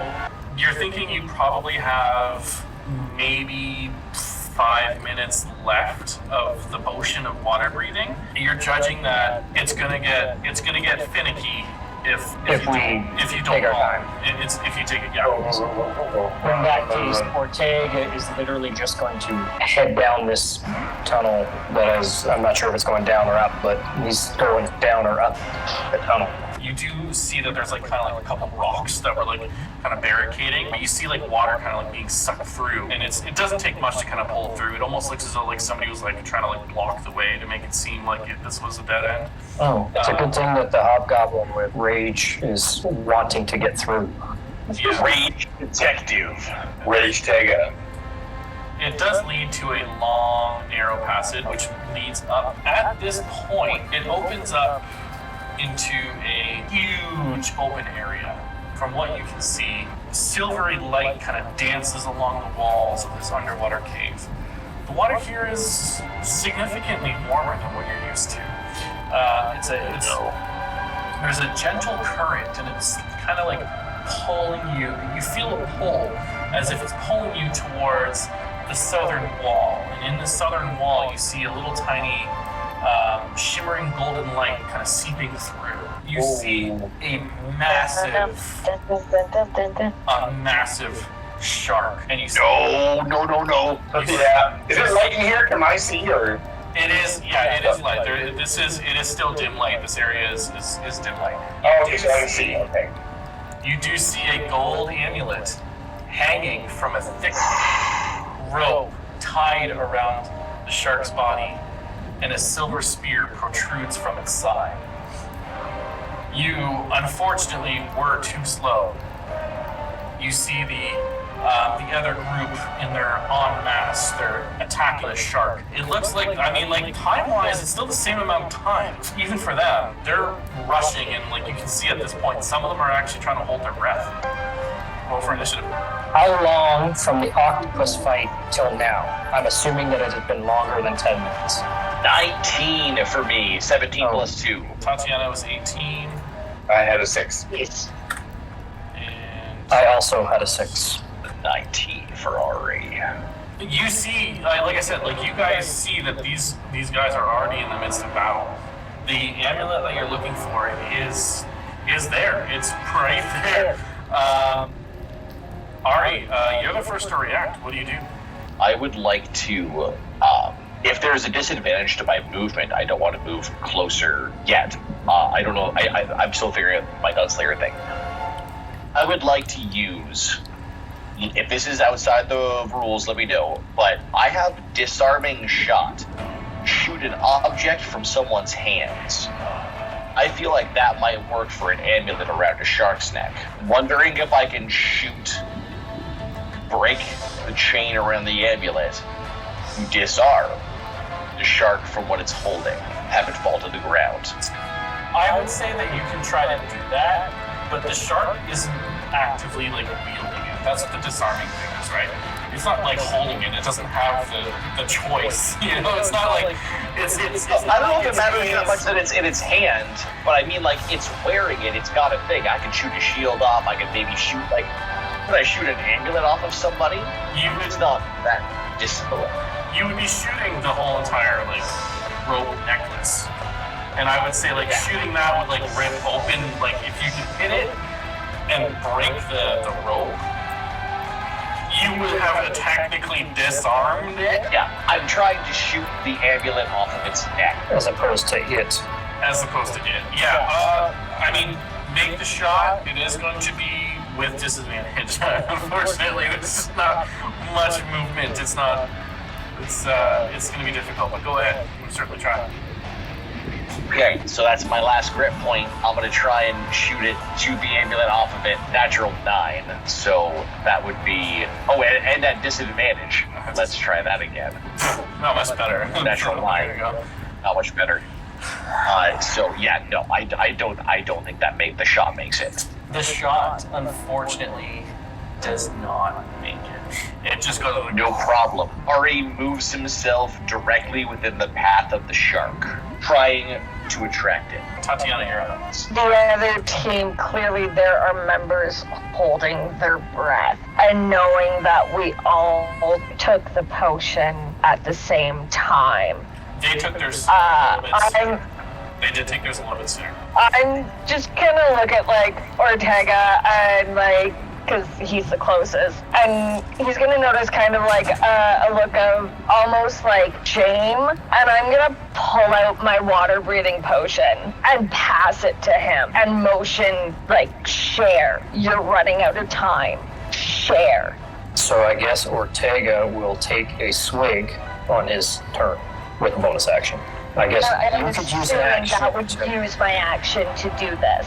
to give it to me. Well, you get a free item interaction. You could give it to me. You can. And on my turn, I can use it on my turn.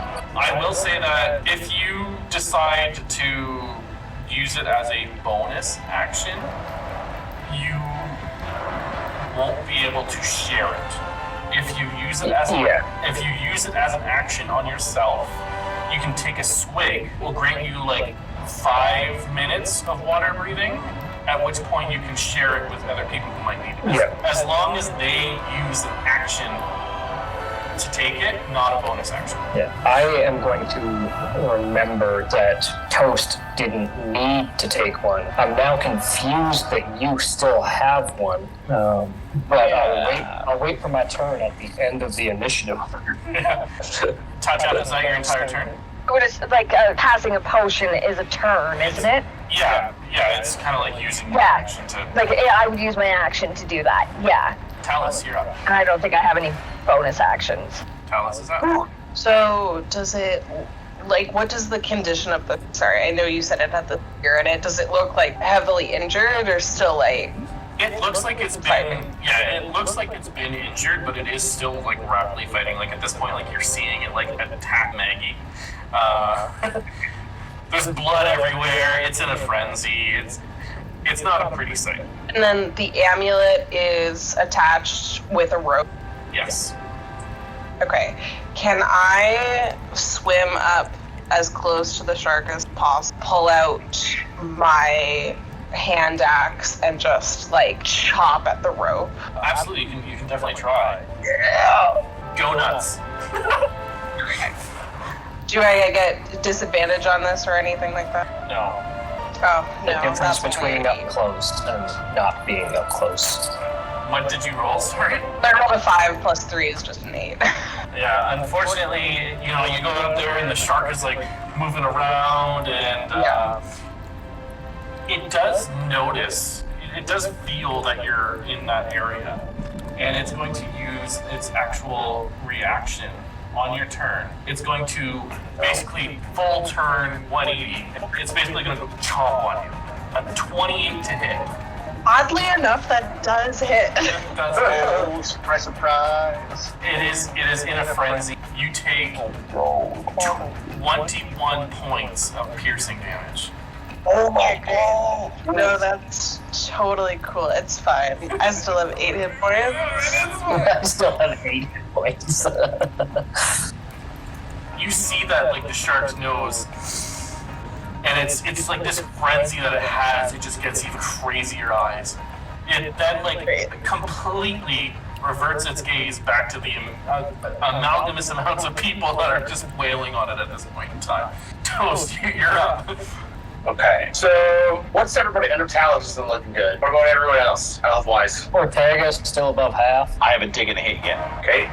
Yeah, just Talus and Ortega that have taken damage. Okay. I shall then move myself up here.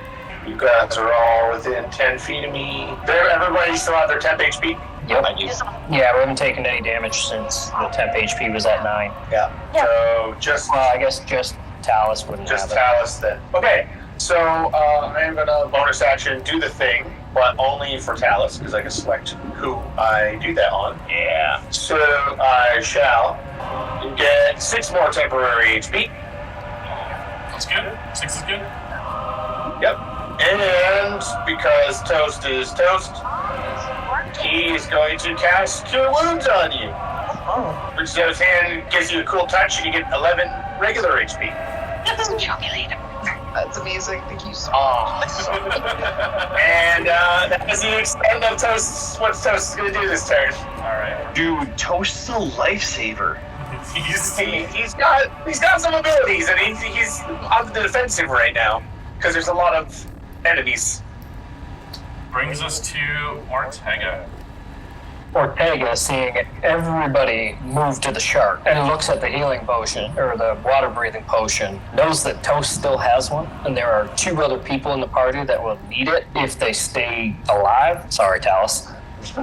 I'm going to use a bonus action to take the entire potion, knowing that I'm the strongest and I will be able to drag anybody out if I need. And I'm going to move over behind Talus, but Ortega is essentially waiting for someone to get the amulet, and he has a trick up his sleeve to try and get it back from whomever may have it. So he will wait until his next turn and keep an eye out for whomever has he's basically wanting to move in close enough so that he can try and grapple whoever has the amulet that's not the shark. Okay. Ending your turn, which would bring us to top of the round, Ari. Before we go to the top of the round, it is the other party's round. They've kind of all been like in between your turns. They've been kind of doing their own thing. But you do see spectral hand kind of untying this knot. And you take a look and you see that the drow from a distance is kind of like shaping this mage hand of sorts as he's untying the rope. Maggie there is like completely in front doing what she does, while you do see a half orc a little bit further back with this like harpoon like weapon as she's trying to like stick in what looks to be another one of her weapons into the shark. You see the small goblin figure kind of going around doing what Post did to Talus. You get the sense that this is a a goblin cleric. Of the Relative to Ragbeer. Luxon, not Amandra. Yes. And lastly, with the shaggy-looking fellow, you do see he's behind the shark, kind of on the opposite side of Talus, and he's basically trying to assist with the knot as it's being untied. You get the idea that this guy happens to be really stealthy and good with his sleight of hand. And brings us to top of the round, Ari. It's at this point your water breathing is done. You have enough juice in you for your round, but at the end of your round, you're going to have to make a Constitution saving throw, unless you take a chug or whatever. Well, seeing what I see with everything in front of me, people tried to take action to remove the amulet. It seems like the best thing I can do right now is give this shark something to kill, unless I can get him first. I would like to grab him by his face. Okay. So I move up to him, and what I'm hoping to do is make myself the most perfect target and shoot him between the eyes first. The idea being that I am trying to provoke an attack after I shoot him between the eyes. All right, make your attack.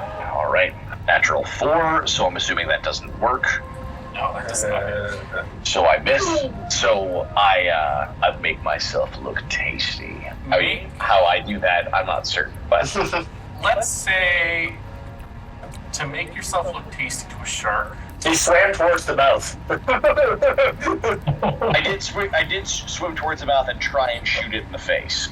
So let's just say, as you're trying to shoot it in the face, you realize like its teeth are razor sharp, and you kind of just sift your hand across one of the teeth, creating a little tiny. I'll give you 1 point of piercing damage. Sure. Giving yourself 1 point of piercing damage and a little bit of your to be blood. honest, if I needed to, I'd put my arm forward, put the gun down right across the bow, just enough to make it bleed. Yeah. And it hits Moan and ricochets up and misses the shark. Yeah. I missed the shark, but I'm bleeding. It goes through one of the gills. It's like, what the hell? It does get that of your blood. It will burn its reaction. Tasty. Yeah, top of a new rail. It will burn its reaction to bite you. Good, I'll burn mine. My reaction is for Hellish Rebuke. Okay. Does a 21 hit? Does? Okay, so it's going to do 24 points of damage. That gives me 1 regular hit point left and 6 with my temporary. Well, the temporary. Well, you take out the 6 first. Yeah, temporary. So add 6 to your HP. Yeah. So I have 6 hit points left. But I will use my reaction to Hellish Rebuke. Yeah. Make a dexterity saving throw, 2d10 on a failed save, or half as much on a successful one. It fails. Okay, 2d10. It's a natural 1 and an 8 for a 9 total. I mean, it is fire. I mean, the fire is kind of diluted in the water. It makes sense. Yeah, it'll do it, but it's the closest thing I have. That's okay. So with its 9 points of fire damage that I set within its jaws, there's something at least. Ending your turn. Make a Constitution saving throw, please. Oh no. At least you're proficient in them. Natural 19. Oh, nice. You're able to hold on to that little grasp of air that you have for one more moment. Tatiana. Oh my god. At this point, you do see Ari. He's starting to focus. What do you do? Well, I don't have any more water breathing potion to pass around. Yeah, it's, Somebody was greedy and drank it all. No, I'm joking. I am going to swim closer and attack it with my rapier. Does a 12 hit? no. No, it does not. Well, it's a big old miss then. As a bonus action, I'm gonna wave the toast and potion, point. I will. Bonus action. Okay. Yeah, it's a free thing to talk on your turn, and I guess if you can't talk, you would make movements. Yeah. Yes, I'm making movements because all you would get would be Yeah. Talus. You are now at the point where you do kind of... What do you do? Can I make a perception check for any kind of air pocket or obvious exit that would to the surface? Yeah, absolutely. Oh my gosh, I'm rolling so terribly. That's 14. Yeah. You do see the glowing area to the south. It's a tiny crack, but you do sort of see like water maybe sort of bubbling. So knowing what you know about water, you know that there's air beyond that chamber somewhere. It might be a pocket just enough, but in this chamber here, it is completely submerged. Does it look like the water is being drawn out through that crack? It looks as though the water seems to be maybe coming in, like it's hard to tell. The current seems to be kind of flowing in and out openly. Like there does seem to be like enough of a gap. It seems to be like there's enough water being passed through that obviously it's not full on the other side. So there would be like a current, like a beach of some sort. Okay. Can I cast Eldritch Blast on the wall to kind of try to burst the crack open to be a larger Nice. gap? Yeah, I'll allow it. Okay. With the perception check though, that would have to be on your next turn. Because using a skill check is technically Okay. action. Yeah. Okay, cool. But you now have the idea that you can do it. I'll allow it next turn if you want to do it. Yeah. However, you do have to make a con save. Yeah. Okay. Let's see what. Oh, great. Okay, I got a 20. You're able to hold on to that breath as well, just a little moment longer. Sweet. You grow gills. You grow gills and become a shark and kick the shit out of the other one. Toast, you are up. I'm going to move over to next to Arky here, and I'm going to give him the water breathing potion. Thank you so much. Just grab you and put all. Is that your And- action? That's my action because to give it to someone, I think it's an action. Yeah. And then I will bonus action give him temporary HP because I love giving temporary HP. I love it too. It's good. It's good. Boop. Oh yeah, it's a solid 10 temporary HP for you. That brings me up to 16. I'm alive, man. I'm alive. And myself, my temporary HP will also change to 10. Okay. Ortega, you're up. Does it look like that shaggy feller has taken a hold of the amulet yet, or is he still working on getting that knot undone? He's still working on getting the knot undone. At this point, he's probably closer to having it than not having it, but that knot is what's proving they're waiting for that mage hand to work out that knot. Okay. I am going to circle around behind him, but stay a few feet away. And basically, as soon as he gets the amulet, I'm going to pounce on him to take it from him as I cast Hex on him, giving him disadvantage on strength checks that will oppose my strength checks down the line. On Shaggy. Okay. On Shaggy. All right. Hoping that he's the one getting it, but I also think that I'm much stronger than the mage anyway, so as he embroils himself in purple smoke, or maybe he doesn't even notice that he's been hexed yet, but he just feels weaker than he normally would all of a sudden. He does notice slightly, but he's too focused right now on what he's doing to try to deal with that. Yeah, so my bonus action was Hex. I will hold my action to grapple him as soon as he's got the amulet. Okay, brings us to the top of the round, which, again, Shark does its turn. It's still attacking Maggie. Maggie seems to be really bloodied. Oh. Maggie's not doing too good, but thankfully she has the Goblin Cleric, who does seem to just pats her one last time, and he's like, I'm out. Maybe he's expended his spell slots. You guys aren't spellcasters. You don't know what that means, but that's what it means. You then see, it looks like the half-orc seems to get a good hit, like a really good hit on it, which kind of draws its attention away from Maggie slightly, but it's still in quite a ruckus. The shark itself is not looking too hot.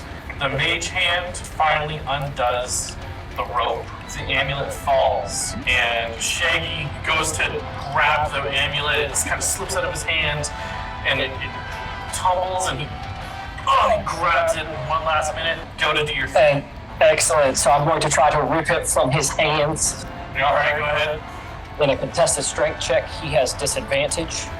You gotta back up if it doesn't work. Oh yeah, boys. 18 plus 5 is 23. The strong guy does strong things. And he has just Ripping it. You got 3.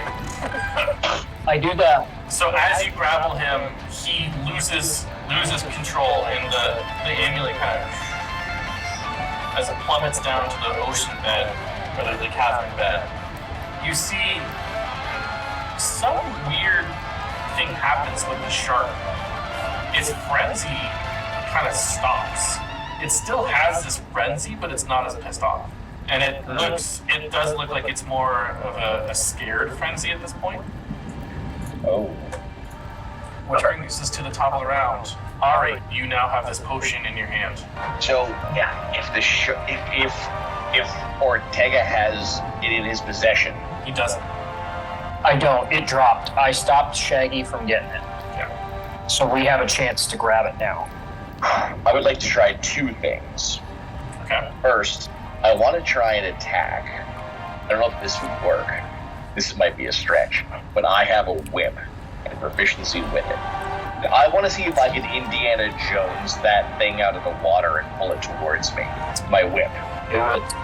Yeah, I'll Why not? give it a shot. If it doesn't work, I'm going to swim towards it with everything I have. Yeah. Go ahead. But I'm going to try and get it with the whip. That's 7 plus 3, 10. You kind of flick it. As you're flicking it, kind of sends it away from you more. No sweat. I use the same movement to then propel myself as far as I can, zooming towards it with all of my movements to grab the thing. Okay, you do grab the thing. As you get a closer look, it does look like the thing that we're supposed to get. I look up to the crew, and if there is anything left, I just hold it up. As you're holding it, you do feel kind of connected to the shark inside. It's not a lot, but you have this feeling that something about this amulet, and if you take a closer look, it's got the same. It looks like the shark eye. The eye of the shark is inside this amulet, and you move it around, and you kind of look, and you see the eye of the shark kind of like move as you move with it. But it's still cool. It's awesome as hell. I've always wanted a pet shark, but I'm definitely out of movements and actions now. That's everything for me. Okay, brings us to Tatiana. Like, the shark kind of seems harmless now. I'm just gonna kind of point to the opening and, like, do what you guys, like, get out of here, let them deal with it. I'm just start swimming towards the opening, I guess. I guess I only got 35 movement. Hold on. Well, they're running out of breath, and we have breath. I can move to, right about there. Okay. Alright. I'm just gonna start swimming towards this way then. Yeah. Do it. I guess. You do notice that like it's a rock wall. Like it's pretty crumpled up. You just gonna swim towards it? That's what you're doing? Wait for Talus to blast our way through. Maybe I'll move there instead. there you go. Alright, Talus, you're up. Yep, Eldritch Blast. Do it up. Let's see. Leave right up there. So it's 17 should be, 17 to hit. This Eldritch Blast kind of hurtles through the water, and you just see the like bubbles as it goes through, and all of a sudden you hear this sound of like an underwater explosion, like rock dust and sand and coral just kind of floats around, and you see this hole is large. It's large enough for you guys to at least maybe pass through. Ending your turn.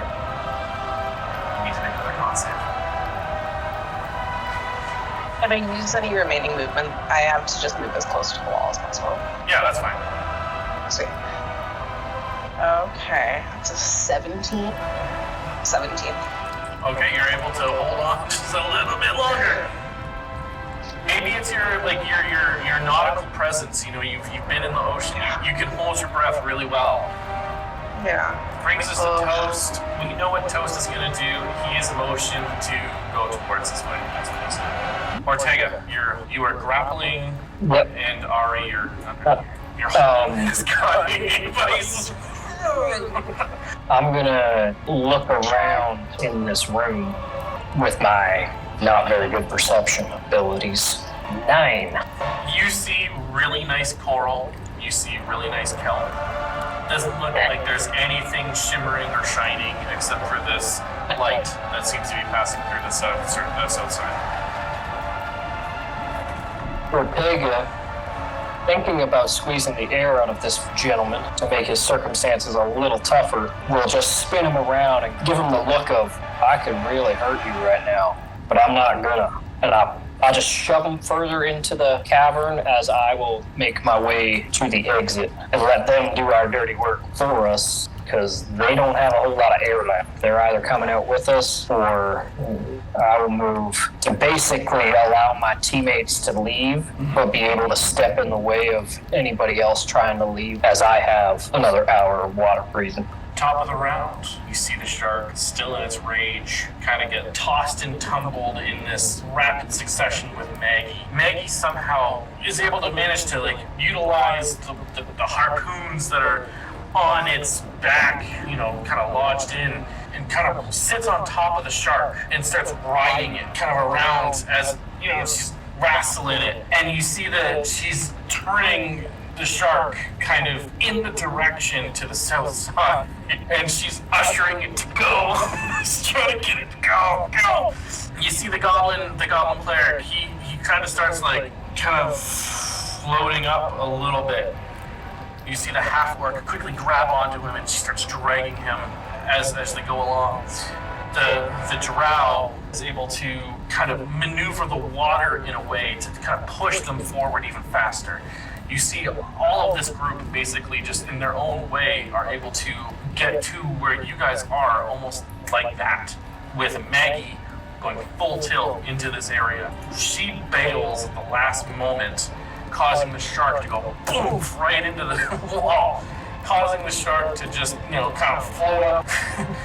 And now you guys are all together in this crack that's 5 feet. I need you guys to make a dexterity check. You do have the upper hand, but you still have to make the dex Save? Save? Just a check. No, it's just a check. Just a check? Just a check. Roll a 4. Acrobatics or just dexterity? Just straight dex. Okay. 19. Okay. 16. 18. And I'm gonna imagine Toast probably doesn't do that well. I rolled a 4 plus 2 for a 6. Luckily, you guys are able to get the upper hand in this situation. Wiggle yourselves in first. All of you gotta duck in through this area, this chamber. Talus, I do need you to make one more con save for me, please. That's a 6. Oh, no. So as you're squeezing, Ortega will drag her out, push her out as he's moving along. as basically just as soon as you guys get through this 5-foot corridor, Talus, you just kind of start to float up a little bit. You have a little bit. Ortega comes up from behind and pushes you forward into the water, into this air pocket. As you take your breath, as you realize that this area opens up into this sunlit chamber, you see this watery environment gives way to a cavern of dotted trees and pools of water. The walls are covered in vines, green ivy, interspersed with colorful flowers. Part of the cavern is actually open to the sky. In the middle of a cavern is a sphere of pale light surrounding a crystal pedestal upon which rests a gold pendant attached to a fine gold chain. I'm assuming that the other group is gasping for air. They're like, Because they were running out of air before us. So Ortega, being like not out of air at all, yeah. is just gonna beeline it for the dais and grab the jewel. Right behind him, like back to back. I got guns behind him. Yeah, Talus is like crawling forward. There's no need, Ari. The fight is over. They're so winded, they could fight, but it's downhill and no one needs to die. Put the damn guns away. This was supposed to be a fun little adventure, and here we are some of us on death's door, including in their group. Look at that little goblin fella. He nearly drowned down there. We got the prize. That's all that matters. Everyone here is safe. Seems that we're still stuck in a cavern, but might as well set up a fire and rest for the rest of the day and get to know our compadres over there. as you say this, you see the drow kind of peek out from behind everybody. My finger's tapping on my gun. I'm looking. He just looks around. Ortega, make a dexterity saving throw. 19. In an interesting turn of events, Ortega, as you're approaching the pedestal, you see the drow appear. He misty steps and he appears on the opposite side of the pedestal. And as you guys both hit the pedestal at the same time, the light around the pedestal fades as this spectral figure in the form of a male human rises from the amulet. He's dressed in leather armor in a tattered red cape. Wears a shield. His face is framed by curly brown hair and bears a melancholic expression. In this spectral sort of speech, he goes, "I am imprisoned. Help me." Suddenly the ground vanishes beneath your feet, and you fall, tumbling through a vortex of golden light. You fall deeper and deeper and deeper, and suddenly you stop. The golden light subsides, and you find yourself suspended in a pitch black expanse. You feel water buoying you. A vermilion light appears in the distance, illuminating the melancholy warrior who is shackled to the ground by disgusting strands of a fleshy crimson surface. He raises his gaze to the heavens, and sobbing chokes out, "Lone Weaver, I beg of you, guide those with the power to save me to the site where I first prayed to you." He looks around, and his eyes settle on you. "Oh, gods! There you are! My name is Alexei. I am lost in darkness. Long ago I prayed to the change bringer in the heart of a temple of evil. I beg you, take my jewel." And before he has a moment to finish his sentence, you feel the consciousness leaving you, as if the pressure of the water were crushing the life out of you. Alexian's voice is the last thing you hear before you pass out. "Save me, please." As you, Ortega, and the drow were there in front of all the rest of the parties, both of them unconscious. And that's where we're going to end it tonight. Thank you for joining us on this thrilling journey through the Emerald Grotto. We appreciate your support as we embark on new challenges and weave captivating tales. Stay tuned for the next exhilarating chapter, where our heroes will face even greater challenges, forge friendships, or maybe rivalries. I have been your host and Dungeon Master Kyle. Thank you for being a part of our epic tale. And as always, may your own journeys be filled with excitement and inspiration.